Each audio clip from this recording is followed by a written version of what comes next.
Hi friend, welcome back to my channel tech info India. यहाँ पे मैं आपके लिए लाया हूँ नए नए टेक्निकल वीडियोस, टेक्निकल ट्रिक्स और नेशनल जॉब अपडेट्स और साथ में बहुत कुछ टेक्निकल से प्रोसेस मैनुअल्स। तो ज़रूर मेरे चैनल पे जुड़े रहे। अगर वीडियोस अच्छे लगे तो ज़रूर लाइक शेयर कमेंट कर देना और साथ में चैनल को सब्सक्राइब करके मुझे सपोर्ट करना मत भूलें, क्योंकि लेटेस्ट वीडियो का अपडेट जो है आपको मिलता रहेगा। जो जॉब अपडेट्स के ऊपर मेरा पहला वीडियो मैं बनाने जा रहा हूँ। तो आज मैं बात करूँगा बीएसएफ का जो नया एक रिक्रूटमेंट आया है, एडवर्टाइजमेंट आया है 14 जनवरी का, जो कांस्टेबल ट्रेड्समैन का जो नया वैकेंसी और रिक्रूटमेंट जो एडवर्टाइजमेंट है उसके बारे में क्या क्या चाहिए, क्या क्या सिक्योरिटी सर्टिफिकेट आपको रेडी करना है, क्या क्वालिफिकेशन है, तो उसके बारे में आज मैं इस वीडियो में बात करूंगा। तो ज़रूर स्किप ना करके पूरा जो प्रोसेस है, पूरा जो वीडियो है पूरा ज़रूर देखें। और साथ में मैं प्रोसेस मैनुअल जो है उसका प्रोसेस मैनुअल का अलग से एक वीडियो मैं बना के दूंगा, तो ज़रूर स्किप ना करके पूरा वीडियो ज़रूर देखें। तो यहाँ पे मैं पहले तो आपको जो बीएसएफ का नया वेबसाइट है, बॉर्डर सिक्योरिटी फोर्स का जो नया वेबसाइट है उसके बारे में मैं बताना चाहूँगा। यहाँ पे नीचे जाके यहाँ पे देख सकते हैं दोस्तों, website design and develop by CSCSTB। तो एक्चुअली दोस्तों ये CSC से भी आप अप्लाई कर सकते हैं, ठीक है। तो उसका जो प्रोसेस मैनुअल है बहुत ही बढ़िया वेबसाइट बनाया हुआ है। जो पहला वेबसाइट था बहुत ही स्लो था, तो अभी ये बहुत ही यूज़र फ्रेंडली हो गया है, ठीक है। तो उसका जो आज मैं यहाँ पे जो व्यू डिटेल्स में जो कांस्टेबल ट्रेड्समैन का जो व्यू डिटेल्स में अगर आप क्लिक करेंगे तो इसका जो PDF है वो पूरा PDF यहाँ पे डाउनलोड हो जाता है, ठीक है। तो जैसे कि मैंने यहाँ पे डाउनलोड कर लिया है, तो पहले तो बात करेंगे जो वैकेंसी लिस्ट है, जो वैकेंसी जो नंबर्स है वो है 2788 का, ठीक है। 2788 वैकेंसीज। तो यहाँ पे tradesman, only tradesman male and female का होगा। यहाँ पे 278 आउट ऑफ 2788, ठीक है, उसमें से 2651 तो 2000 651 vacancies for male and 137 vacancies for female candidates, ठीक है। तो यहाँ पे चेक कर सकते हैं। तो एग्ज़ाम यहाँ 2021 का है और 22 का है, ठीक है। इसका जो मैट्रिक्स पे लेवल है, पे स्केल है 21,700 से स्टार्ट होके 69,100 तक है 7 CPCC का, ठीक है। उसके बाद जाके यहाँ पे चेक कर सकते हैं कैसे आप अप्लाई करेंगे, ठीक है। तो अप्लाई करने का important instruction to the candidates for applying for above post, ठीक है, क्या क्या चाहिए तो मैं वो अभी दिखाऊंगा आप लोगों को। तो इससे पहले मैं एक बात बताना चाहूँगा कि ये जो एडवर्टाइजमेंट है ये कैसे आप समझेंगे कि ये फेक है कि ये सही में है। तो ये आपको चेक करना है। अगर आप गूगल में सर्च करें, ठीक है, BSF रिक्रूटमेंट 2020 का, तो उसमें यहाँ पे जो BSF का यहाँ पे चेक कर सकते हैं रिक्रूटमेंट का जो वेबसाइट है। अगर अगर कोई एडवर्टाइजमेंट यहाँ पे आता है तो यही सच्ची इसमें कोई दौरा ही नहीं है, ये कोई फेक नहीं हो सकता है, ठीक है। ये सही में एडवर्टाइजमेंट निकाला है, ठीक है। तो यहाँ पे मैं अभी चेक करता हूँ, ठीक है, क्या क्या है यहाँ पे आपके लिए। Recruitment will comprise physical PST होगा, ठीक है। उसके बाद फिजिकल एफिशिएंसी टेस्ट वो होगा, ठीक है। डॉक्यूमेंटेशन टेस्ट, ऐसे करके जो यह प्रोसेस जो है वो पूरा होगा। Candidate will apply for only one post. तो कैंडिडेट एक कैंडिडेट, तो यहाँ पे मतलब कि क्लियर लिखा हुआ है। तो यहाँ पे एक ही पोस्ट के लिए या फिर एक ही ट्रेड के लिए एक कैंडिडेट एक ही ट्रेड के लिए अप्लाई कर सकता है, ठीक है। तो यहाँ पे चेक कर सकते हैं state wise and trade wise vacancies enclosed. तो इसके नीचे जो पार्ट है, जो लास्ट पेज है उसमें दिया हुआ है जो वैकेंसी लिस्ट है, ठीक है, state wise and trade wise. तो उसका भी लिस्ट मैं दिखा दूंगा बाद में, ठीक है। तो यहाँ पे when application is successfully submitted it will be accepted provisionally, ठीक है। तो यहाँ पे लिखा हुआ है क्या कि ये प्रोविजनली एक्सेप्टेड होगा। तो इसका जो फाइनल एक्सेप्ट हुआ कि नहीं वो कैसे समझेंगे। एक्चुअली यहाँ पे जब आप लोग ऑनलाइन पे जब सबमिट करते हैं तो तब कुछ जैसे कि फ़ोटो अगर गलत दे दिया या फिर सिग्नेचर गलत दे दिया, ईमेल ID कुछ भी गलत दे दिया, तो तब जाके ये भी हो सकता है कि ये जो एप्लीकेशन है रिजेक्टेड हो सकता है। तो इसके लिए बोल रहे हैं कि ये विल बी एक्सेप्टेड प्रोविजनली, ठीक है। तो उसके इसका जो अगर सबमिट कंप्लीट हो गया तो उसका जो मैसेज है ईमेल में और SMS में आ जाएगा उसका जो एक्नॉलेजमेंट या फिर फाइनलाइजेशन, ठीक है। तो candidate should note down and retain registration ID and password. तो रजिस्ट्रेशन एंड ID पासवर्ड ये आपको ये मैंडेटरी आपको रखना ही है, क्योंकि बाद में भी ये वन टाइम रजिस्ट्रेशन है। इसी वेबसाइट के लिए वन टाइम रजिस्ट्रेशन है। दोबारा वही अगर कोई रिक्रूटमेंट फ्यूचर में आता है तो ये रजिस्ट्रेशन एंड पासवर्ड आप यूज़ करके बाद में अप्लाई कर सकते हैं, ठीक है। तो यहाँ पे only online application is to be submitted by candidate. तो यहाँ पे कोई ऑफलाइन एप्लीकेशन नहीं है, ये बता दिया है, ठीक है। Candidates will fill up personal basic information, ये तो सबको ही पता है और बाद में मैं प्रोसेस मैनुअल भी बता दूंगा। एप्लीकेशन विथ, जैसे कि यहाँ पे दिया हुआ है, themselves from filing wrong information in their application form, uploading fake photograph और एनी अदर पर्सन सेलिब्रिटी। तो इसके लिए आपको क्राइम एक्ट के थ्रू आपके अगेंस्ट पे डिफ़ॉल्टर नोटिफिकेशन आपके अगेंस्ट पे ये शो हो जाएगा, ठीक है। तो application will eligible and blurred photographs, ठीक है। Signature will be rejected summary, तो ये यहाँ पे बोल दिया गया है। जैसे कि फोटोग्राफ अगर किसी ने ब्लर्ड फोटोग्राफ अपडेट कर दिया तो उसका एप्लीकेशन जो है रिजेक्टेड हो जाएगा। Candidates belonging to the physical handicapped are not eligible to apply for this recruitment. तो फिजिकली हैंडीकैप के लिए कोई यहाँ पे अप्लाई नहीं हो सकता है। नो ऑब्जेक्शन सर्टिफिकेट अगर गवर्नमेंट का हो, यहाँ पे गवर्नमेंट सर्विसेज कर रहा है तो नो ऑब्जेक्शन एनओसी लेना पड़ेगा, ठीक है। वहाँ पे जाके लास्ट में आप एक बार चेक कर सकते हैं। ये जो पार्ट है, following documents are mandatory to be uploaded with the online application form, 10th pass certificate to prove education, date of birth, 2 years of work experience in respective trade, domicile certificate of respective state, trust certificate if any, और relaxation certificate. तो ये जो part, ये जो आप check कर सकते हैं, ये जो डॉक्यूमेंट्स है, ये डॉक्यूमेंट्स को आप लोगों को अपलोड करना है, ठीक है।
तो उसके बाद दोस्तों 3 नंबर का जो पॉइंट है वो है examination fee and mode of payment. तो कैसे आप अप्लाई करेंगे, कितना पैसा लगेगा। तो यूआर इन जनरल के लिए 100 रुपीज़ का पेमेंट लगता है यहाँ पे, जो कि नेट बैंकिंग और क्रेडिट कार्ड डेबिट कार्ड ये जो सीएससी से आप ये कट होगा, डिडक्ट कर सकते हो, पेमेंट कर सकते हो। तो उसके बाद वुमेन कैंडिडेट का कोई women candidate SC ST candidate के लिए कोई पैसा नहीं लगता है, यहाँ पे एग्जेम्प्टेड है एग्जामिनेशन फ़ी, ठीक है। तो पेमेंट ऑफ एग्जामिनेशन फ़ी जो है वो ऑनलाइन के थ्रू ही होगा, ठीक है। तो उसके बाद आ जाता है रिक्रूटमेंट एजेंसी और centre for examination. Actually examination centre कहाँ कहाँ पे है, तो यहाँ पे पूरा लिस्ट दिया हुआ है, ठीक है। जिस जिस जगह पे आप ये रैली जो कंडक्ट होगा, ठीक है, उसका पूरा लिस्ट यहाँ पे डिटेल्स पे दिया हुआ है। तो मैं वीडियो के अंत में इसका जो PDF कॉपी है वो दे दूंगा। एलिजिबिलिटी क्राइटेरिया क्या है, एजुकेशन क्वालिफिकेशन, ठीक है। बेसिकली ये मेट्रिकुलेशन मतलब कि 10th पास कैंडिडेट्स के लिए है। तो उसके साथ में क्या चाहिए, 2 years का वर्क एक्सपीरियंस चाहिए। जो जो जिस जिस ट्रेड्स में आप अप्लाई करेंगे उसके हिसाब से यहाँ पे एक्सपीरियंस सर्टिफिकेट चाहिए आपको, ठीक है। फिजिकल स्टैंडर्ड्स की बात उसके करें साथ तो फिजिकल एक्सपीरियंस सर्टिफिकेट जहाँ से ले रहे हो तो उस शॉप का या फिर जो भी जहाँ पे ऑर्गेनाइजेशन पे काम कर रहे हो उसका जो ट्रेड लाइसेंस का या फिर जो भी लाइसेंस है उसका कॉपी, ITI का, और चाहिए क्या 1 year का ITI का जो सर्टिफिकेट है वो भी आपको यहाँ पे रेडी करके रखना है। जो जिस ट्रेड्स में अप्लाई कर रहे हैं उसके हिसाब से यहाँ पे एक्सपीरियंस सर्टिफिकेट या फिर जो ITI का सर्टिफिकेट वो लगेगा। और यहाँ पे एज के बारे में बात करेंगे तो 18 से 23 के अंदर होना चाहिए एज ऑन 1 अगस्त 2021। उसके हिसाब से 18 से 23 साल के अंदर होना चाहिए, ठीक है, जो कैंडिडेट्स है। तो रिलैक्सेशन कहाँ पे है? रिलैक्सेशन है SC ST और OBC में, ठीक है, आप चेक कर सकते हैं, यहाँ पे दिखाई दे रहा है SC ST OBC में रिलैक्सेशन है। तो उसका भी कैटेगरी है, 3 कैटेगरी है।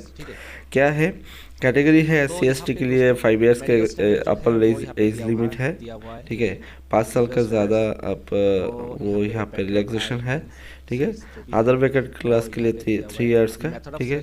और कैंडिडेट्स जो जम्मू कश्मीर या फिर यहाँ पे चेक कर सकते हैं serial caste other backward 3 years का, ठीक है। तो उसके हिसाब से अगर 23 साल का हुआ तो 26 ईयर लास्ट होगा।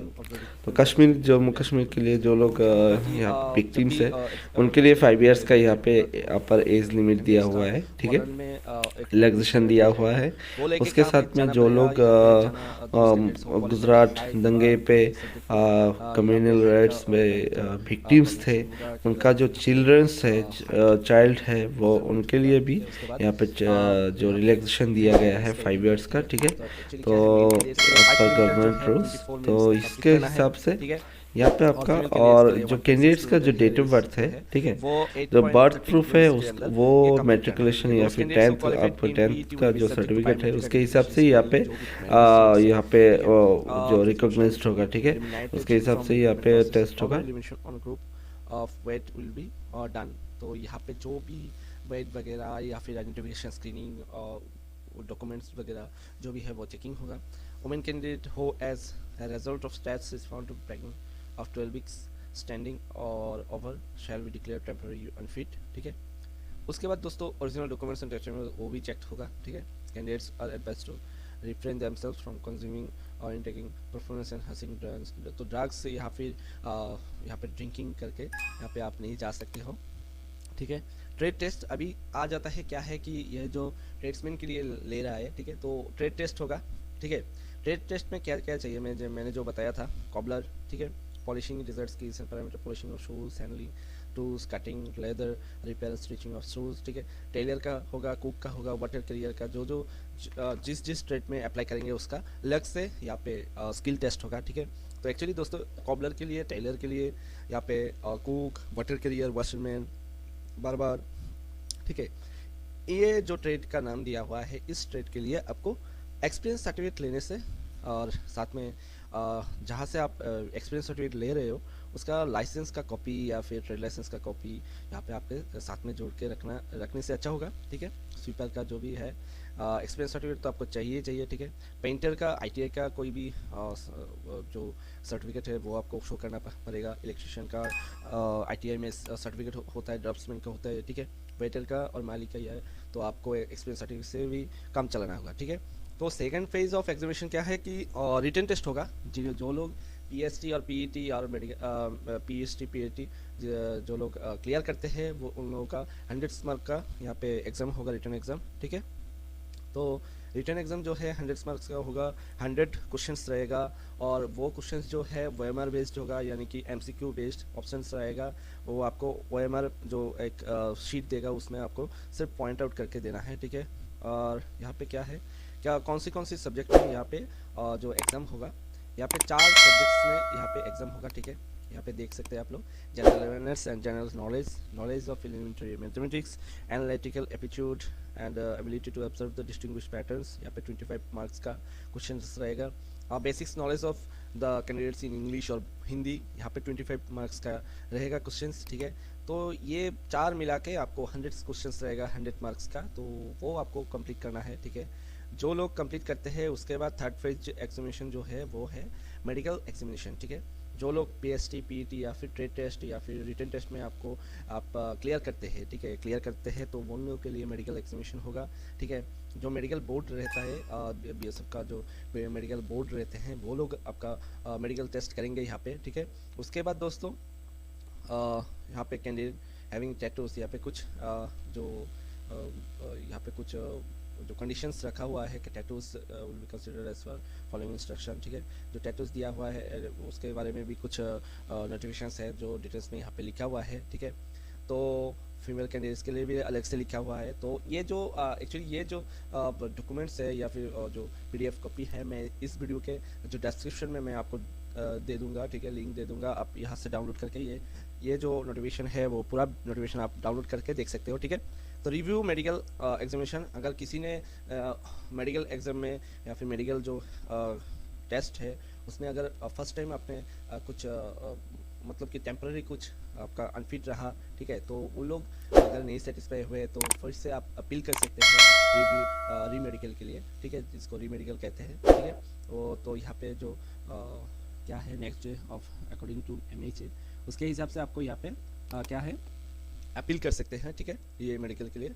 तो एक्चुअली ये एक बेसिकली ये 7 पॉइंट जो 6 पॉइंट्स था एक्चुअली उसके ऊपर ही आप लोगों को ध्यान देना है, ठीक है। और बाकी जो इसके साथ क्या क्या, अगर किसी का EWS सर्टिफिकेट है, इकोनॉमिकली वीकर सेक्शन से बिलोंग करता है, तो उन लोगों के लिए इनकम या प्रूफ लेना पड़ेगा या फिर EWS सर्टिफिकेट लेना पड़ेगा, ठीक है। फाइनल मेरिट लिस्ट कैसे होगा, वो यहाँ पे जो ये वेबसाइट दिया हुआ है, ठीक है, यह जो वेबसाइट दिया हुआ है यहाँ पे फाइनल लिस्ट जो है वो यहाँ पे पब्लिश हो जाएगा, ठीक है। तो आप फिर से यहाँ पे जाके चेक कर सकते हो, ठीक है। तो no waiting list will be kept और maintained in application anticipation of vacancies, ठीक है। जो कोई भी वेटिंग लिस्ट आपको यहाँ पे प्रोवाइड नहीं होगा, बल्कि merit list will be published in the BSF website, ठीक है। तो इसके हिसाब से तो क्या क्या करना है, हाउ टू अप्लाई, तो हाउ टू अप्लाई ये मैं बता देता हूँ। ये जो वेबसाइट दिया हुआ है इसमें जाके आपको ऑनलाइन रजिस्ट्रेशन करना है, और ये जो रजिस्ट्रेशन प्रोसेस है, ये रजिस्ट्रेशन प्रोसेस यहाँ से शुरू होता है 16 जनवरी से ये शुरू होगा, स्टार्ट हुआ है, और ये क्लोज हो जाएगा 1 मार्च को 11:59 PM। तो रात के 12 बजे से पहले आप लोगों को ये कंप्लीट करना है, ऑनलाइन एप्लीकेशन जो काम है वो कंप्लीट करना है, ठीक है। तो ये था आज का वीडियो, मैंने बताया कैसे आपका जो BSF का जो नया नोटिफिकेशन आया है, रिक्रूटमेंट का जो नोटिफिकेशन आया है, उसका जो क्या क्या चाहिए डिटेल्स में मैंने आज बताया यहाँ पे। तो आशा करते हैं आज का वीडियो आप लोगों को अच्छा लगा, और मैं बताना चाहूँगा इस वीडियो के बाद में, मैं इस वीडियो के अंत में यहाँ पे मैं जो इसका जो प्रोसेस में है वो उसका भी वीडियो आप लोगों को मिल जाएगा, प्रोवाइड हो जाएगा, ठीक है। तो ज़रूर मेरे चैनल पर जुड़े रहे और चैनल को सब्सक्राइब करके मुझे सपोर्ट कीजिए। Thank you all, thank you guys.